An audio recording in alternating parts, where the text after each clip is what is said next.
After a wild offseason for the Buffalo Bills, they're going into the season with a lot of uncertainty, especially with the Jets and Dolphins just adding talent to their teams.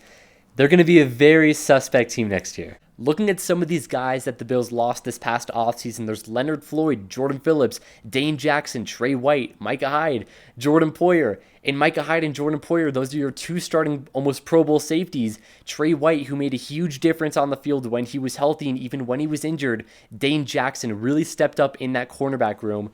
So their secondary is just going to be taking a huge hit this offseason, even up front with Leonard Floyd and Jordan Phillips leaving the Bills. So it's going to be very weird to see that secondary without all these guys next year. I don't even know who their safeties are going to be. I know that they still have some corners on that roster, especially some young guys. But it's going to be interesting to see how they fill those roles and how those guys really step up this upcoming season.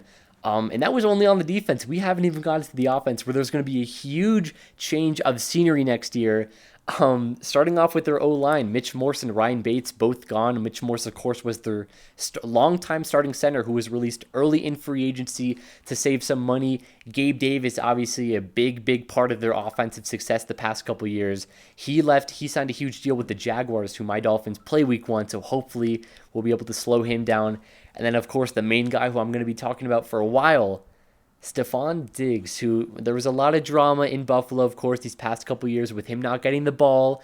And even when he would get the ball, their team success wouldn't really, reflect on that. They came up short multiple times, and everyone thought it was going to be their year multiple years. And they just could never get past that hump. And when I say hump, I mean they could never get past the Kansas City Chiefs and Patrick Mahomes. But like I said, I was going to talk about Stefondiggs for a while, and he really changed Josh Allen and really turned him into a successful NFL quarterback.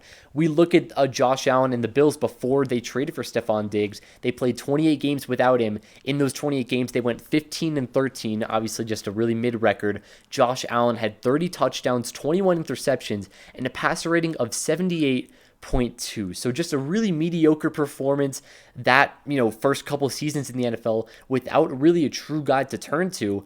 I don't even know who their receiver was. I mean, I don't know if Sammy Watkins was there when Josh Allen was drafted, but they really didn't have anyone, that he could really rely on every time he dropped back in the pocket. But after they traded for Stefondiggs, they played 60 games together. In those 60 games, the Bills went 48-18. Josh Allen threw for 137 touchdowns and 57 interceptions with the passer rating of 96.9, which is, I don't even know how to do the math. I think it's like 18 or something higher than before they traded for Diggs, which is absolutely insane. That record also reflects on it, 48-18 compared to 15-13.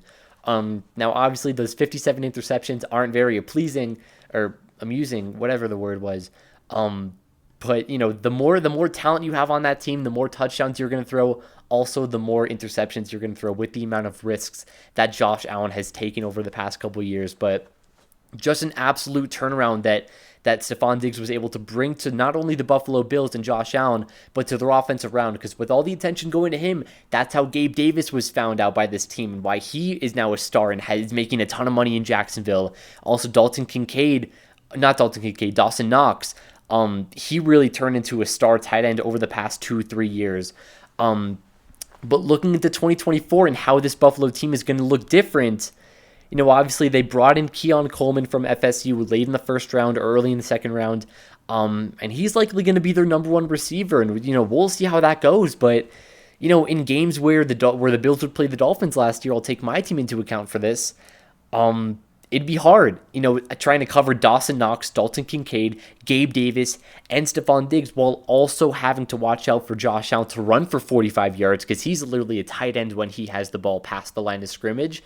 Now all of your focus really goes to stopping those tight ends and really just putting a quarterback spy on Josh Allen, because Keon Coleman, he's not going to be a guy that's going to require a game plan to revolve around. Stefondiggs does.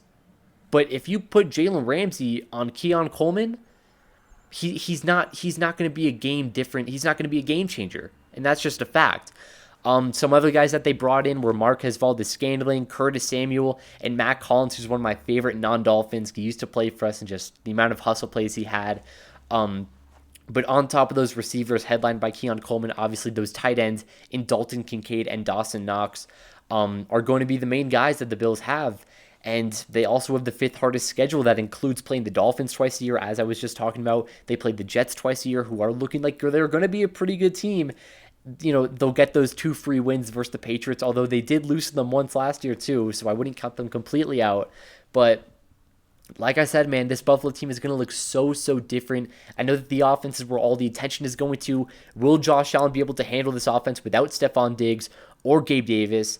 Or, is he going to start forcing things? Is he going to start forcing throws deep downfield? Is he going to struggle? Are the Bills going to struggle? Will this defense even be able to hold up? I know that they have some guys up front still. I know they have some young guys in the secondary, but losing out on Jordan Poyer, Micah Hyde, your 2 starting safeties for the past 5-6 years or so, Trey White, a Pro Bowl corner, Dane Jackson, a guy who really had such a big impact on that secondary last year especially. It's going to be very interesting to see this Buffalo Bills team. As a Dolphins fan, I love to see their downfall, but will Sean McDermott be able to handle this team and take them to the next level?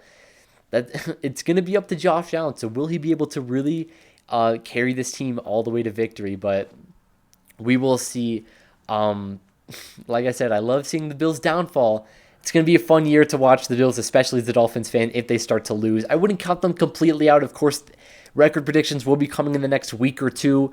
So I don't really know where I have the Bills right now. It's going to be between them or the Jets to finish second and third. But we will see. Either way, that'll wrap up. The Bills are going to look completely different next year, and different in a bad way. They have a serious problem on that team. But either way, that'll wrap up. Hope you guys enjoy. Have a great day. Peace.